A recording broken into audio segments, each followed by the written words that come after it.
A kú déédé àsìkò yìí, kókó inú ìwé ìròyìn la mú wá fún yín láti inú àwọn ìwé ìròyìn ilẹ̀ Nàìjíríà. Orúkọ tèmi ni Ọmágbémisọ́lá Ọmọlọ́gọ̀mádẹ àìjẹran ẹdán. Lánàá ni Ààrẹ Bọ́lá Tinubu bu ọwọ́ lu ìgbàsíṣẹ́ 1,000 aṣọ́gbó Forest Guard ní ìpínlẹ̀ Ọ̀yọ́. Bákan náà ni ó darí àkànṣe ẹ̀ka iléeṣẹ́ aláàbò pẹ̀lú ohun èlò ìgbàlódé tó pójú òṣùwọ̀n láti fi ṣe àlékún ìgbìyànjú àti gba àwọn akẹ́kọ̀ọ́ àti olùkọ́ tí wọ́n jí gbé láti iléèwé mẹ́ta ní ìjọba ìbílẹ̀ Oríire. Èyí wáyé bí ẹgbẹ́ àwọn olùkọ́ ṣe kéde ìyanṣẹ́lódì aláìlópin ní ìpínlẹ̀ Ọ̀yọ́ tí wọ́n ṣe ìkéde èròǹgbà wọn àti ṣe ìwọ́de ìṣọ̀kan jákèjádò orílẹ̀-èdè Nationwide Solidarity Rallies láti fi èyí túbọ̀ béèrè kí ìjọba gba àwọn akẹ́kọ̀ọ́ àti olùkọ́ tí wọ́n jí gbé kalẹ̀ lọ́wọ́ àwọn ajínigbé. Gẹ́gẹ́ bí àtẹ̀jáde tí amúgbálẹ́gbẹ̀ẹ́ ààrẹ lórí ìròyìn àti ọgbọ́n inú Báyọ̀ Ọ̀nànúgà bu ọwọ́ lù, wọ́n ní àwọn aṣojú ìjọba alágbára ti fi àṣẹ ààrẹ jíṣẹ́ fún àwọn adarí ìlú àti aṣòfin nígbà tí wọ́n lọ ṣe àbẹ̀wò sí ìlú Èsìèlè àti Yàwótà ní ìjọba ìbílẹ̀ Oríire lánàá ọjọ́ 29 oṣù karùn-ún ọdún 2026. Bákan náà ni àwọn aṣojú wọ̀nyí fi tó àwọn adarí létí wípé ìbéèrè wọn àti dá ibi ìpàgọ́ ológun sílẹ̀ lágbègbè ti dé etí ìgbọ́ ààrẹ fún àgbéyẹ̀wò àti ìbọwọ́lù. Ìgbésẹ̀ yìí ń wáyé lẹ́yìn ọjọ́ 16 tí àwọn agbébọn gbìnàyà ní agbègbè tí wọ́n sì jí ọ̀pọ̀ akẹ́kọ̀ọ́ àti olùkọ́ gbé. Olórí òṣìṣẹ́ fún ààrẹ Fẹ́mi Gbàjàbíàmílà ni ó darí ikọ̀ aṣojú ààrẹ. Lára wọn láti rí National Security Adviser Nuhu Ribadu, ọ̀gá ọlọ́pàá yányán Túnjí Dìísù, ológun agbèfọ́ba ajagun-fẹ̀yìntì Christopher Musa àti amúgbálẹ́gbẹ̀ẹ́ ààrẹ lórí ẹ̀rọ abánidọ́rẹ̀ẹ́ Sunday Dáre.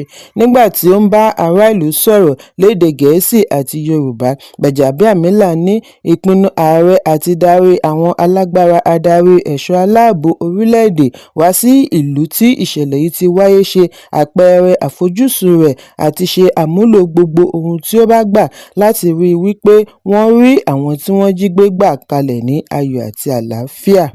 Gbàjàbíàmílà ṣàlàyé wípé ìṣẹ̀lẹ̀ yìí mú ààrẹ lọ́kàn, ohun tí ó bá gbà làwọn á fún un láti rí i wípé àwọn akẹ́kọ̀ọ́ àti olùkọ́ wá padà sílé. Ó sì ti gbé ìgbésẹ̀ tí ó yẹ pẹ̀lú àtìlẹ́yìn tí ó bá tọ́ sí àwọn àjọ aláàbò láti fi ṣe àṣeyọrí. Bákan náà ni ó mẹ́nuba ẹ̀bẹ̀ láti ọ̀dọ̀ àwọn òbí àti ìlú lórí kí wọ́n rọra pẹ̀lú ìgbésẹ̀ wọn, bí ó ti fi dá wọn lójú wípé kinetic and non-kinetic approach làwọn máa lò fún àgbàkalẹ̀ àwọn wọ̀nyí ní ayọ̀ àti àlàáfíà. Ó ní ìjọba mọ ìrora àti ìpòǹgbẹ wọn, lágbára Ọlọ́run àwọn ọmọ wọ̀nyí á padà sí àkàtà wọn. Bákan náà ni ikọ̀ aṣojú yìí ké sí Ṣọ̀ún ilẹ̀ Ògbómọ̀ṣọ́ Ọba Gàndí Ọláoyè ní ààfin rẹ̀ láti bá a kẹ́dùn pẹ̀lú ará ìlú. Wọ́n ṣe àbẹ̀wò ọ̀tọ̀ sí opó olùkọ́ Ìyáàfin Mary Oyèdòkun àti àwọn ọmọ rẹ̀ méjèèjì. Bí Gbàjàbíàmílà ṣe fi ìbánikẹ́dùn ààrẹ ránṣẹ́ sí mọ̀lẹ́bí pẹ̀lú ìlérí wípé àwọn kò ní jẹ́ kí ìyà jẹ wọ́n. 1,000 aṣọ́gbó tí ìjọba àpapọ̀ bu ọwọ́ lù yóò ṣiṣẹ́ papọ̀ pẹ̀lú ìjọba ìpínlẹ̀ Ọ̀yọ́. Ìjínigbé yìí wáyé ní ọjọ́ 15 oṣù karùn-ún ọdún 2026 nígbà tí àwọn agbébọn ṣe ìkọlù sí iléèwé mẹ́ta: Community Grammar School, Baptist Nursery and Primary School àti LA Primary School ní ìlú Èsìèlè àti Yàwótà, tí wọ́n fi jí akẹ́kọ̀ọ́ àti olùkọ́ sínú ìgbèkùn. Láàrin ìkọlù yìí ni wọ́n bẹ́ olùkọ́ kan Michael Oyèdòkun lórí. Bákan náà ni wọ́n ṣekú pa ọlọ́kadà kan. Òṣìṣẹ́ aláàbò kan di olóògbé pẹ̀lú àdó olóró tí àwọn ajínigbé gbìn kalẹ̀ níbi ìgbésẹ̀ àti tètè dóòlà àwọn tí wọ́n jí gbé. Ẹ̀kúnrẹ́rẹ́ ìròyìn wà nínú ìwé ìròyìn Punch tó jáde lónìí. Owó ohun èlò ìdáná afẹ́fẹ́ gáàsì ṣì ń tẹ̀síwájú àti máa lọ sókè jákèjádò orílẹ̀-èdè pẹ̀lú wípé wọ́n ti ṣe àlékún ìpèsè rẹ̀ lórílẹ̀-èdè àti ìdíwọ̀n kíkó rẹ̀ lọ òkè òkun. Gẹ́gẹ́ bí ìwádìí ṣe jábọ̀, àkọọ́lẹ̀ láti ọ̀dọ̀ àjọ Nigerian Midstream and Downstream Petroleum Regulatory Authority (NMDPRA) ṣe àfihàn wípé afẹ́fẹ́ gáàsì tí wọ́n ń pèsè láti ibi ìfọpo orílẹ̀-èdè ni wọ́n rí lò jùlọ, tí ó fi ṣe àdínkù ìgbà ìgbáralé epo tí wọ́n kó wọlé láti òkè òkun, ṣùgbọ́n àlékún ìpèsè nílùú kò ṣe àdínkù iye owó rẹ̀ lọ́jà, tí ó mú owó kìlógíráàmù kan wọ $2,000 ($2,000 per kilogram) ní àwọn apá ibì kan. Nínú oṣù kẹta ọdún 2026, iye afẹ́fẹ́ gáàsì tí wọ́n kó wọlé lójúmọ́ já wálẹ̀ sí 200 tons yàtọ̀ sí 1,500 tons tí wọ́n kó wọlé lójúmọ́ nínú oṣù kọkànlá ọdún 2025. Ìwádìí ṣe àfihàn wípé kìlógíráàmù afẹ́fẹ́ gáàsì ìdáná tí wọ́n ń tà ní $1,000 ní oṣù díẹ̀ sẹ́yìn ti wà ní $2,000. Àwọn alágbàtà lọ ìṣẹ̀lẹ̀ yìí mọ́ ọ̀wọ́ngógó scarcity ní àwọn apá ibì kan. Bẹ́ẹ̀, àkọọ́lẹ̀ NMDPRA ṣe àfihàn wípé àwọn iṣẹ́ àkànṣe ńlá lórí àlékún ìpèsè afẹ́fẹ́ ìdáná jákèjádò orílẹ̀-èdè ti fẹ́ẹ̀ wá sí ìparí. Ẹ̀kúnrẹ́rẹ́ ìròyìn wà nínú ìwé ìròyìn Punch tó jáde lónìí. Igbákejì ààrẹ àtijọ́ Atiku Abubakar ti ṣàlàyé ìdí tí ó fi lọ ṣe àbẹ̀wò sí akẹgbẹ́ rẹ̀ Mohammed Hayatuddin, wípé ìpàdé ọ̀hún dá lórí ipò orílẹ̀-èdè àti ìgbìyànjú àti fi ẹgbẹ́ òṣèlú wọn sí ipò tí ó dára síwájú ìdìbò ọjọ́ iwájú. Atiku ṣe àfihàn yìí lánàá nínú àtẹ̀jáde orí ẹ̀rọ abánidọ́rẹ̀ẹ́ X lẹ́yìn àbẹ̀wò rẹ̀ sí ilé Hayatuddin ní ìpínlẹ̀ Èkó. Gẹ́gẹ́ bí àlàyé Atiku, ìjíròrò wọn jẹ́ ní ṣókí tí ó sì so èso rere bí àwọn adarí méjèèjì ṣe jọ gbà láti ṣiṣẹ́ papọ̀ láti fi yanjú ìṣòro tó ń kojú orílẹ̀-èdè. Ìpàdé yìí wáyé láàrin ìjíròrò àti ètò òṣèlú láàrin ẹgbẹ́ alátakò pẹ̀lú àwọn àgbààgbà ẹgbẹ́ tí wọ́n ní ìjíròrò káàkiri orílẹ̀-èdè síwájú ètò ìdìbò tó ń bọ̀ lọ́nà. Atiku àti Hayatuddin wà lára àwọn olóṣèlú ńlá tí wọ́n ń du tíkẹ́ẹ̀tì àti díje du ipò ààrẹ láti ẹgbẹ́ òṣèlú African Democratic Congress (ADC). Èyí ń wáyé bí sínétọ̀ láti gbùngbùn Kaduna Shehu Sani ṣe bu ẹnu àtẹ́ lu ìgbésẹ̀ apá kan ẹgbẹ́ òṣèlú People's Democratic Party (PDP) àti wọ́ ààrẹ ìjẹta Goodluck Jonathan wọnú ìdíje fún ipò ààrẹ ọdún 2027. Bí ó ti ṣe àpèjúwe ìgbìyànjú yìí ní èyí tí ó ti pẹ́ tí ó ní ọwọ́ tòṣèlú nínú. Sani ṣe àfihàn yìí lónìí nínú àtẹ̀jáde orí ẹ̀rọ abánidọ́rẹ̀ẹ́ X, níbi tí ó ti ń fèsì lórí bí wọ́n ṣe fẹ́ yan Jonathan gẹ́gẹ́ bí olùdíje níbi ìdìbò gbogbogbò ọdún 2027. Gẹ́gẹ́ bí àlàyé aṣòfin àná, àwọn tí wọ́n ṣe àtìlẹ́yìn fún ìdíje Jonathan kọ̀ àti ṣe àtìlẹ́yìn fún un nígbà tí ẹgbẹ́ ṣì fi ẹsẹ̀ múlẹ̀, tí ààyè wà àti fi ẹni pójú òṣùwọ̀n sí ibi ìdíje. Ó ní bí ó bá jẹ́ lótìítọ́ ni wọ́n fẹ́ Jonathan, ọdún 2023 tí ẹgbẹ́ ṣì wà láàyè ni wọn ìbá ti pè é. Ó ṣe àríyànjiyàn wípé kò jọ bí ìgbà tí wọ́n ń du àǹfààní orílẹ̀-èdè, ṣùgbọ́n láti fi sọ ẹgbẹ́ wọn jí padà, wọ́n fẹ́ kí ó bá wọn gbé pósí báyìí.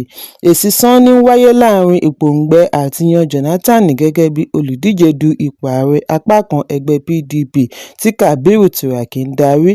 Ẹ̀kúnrẹ́rẹ́ ìròyìn wà nínú ìwé ìròyìn Vanguard tó jáde lónìí.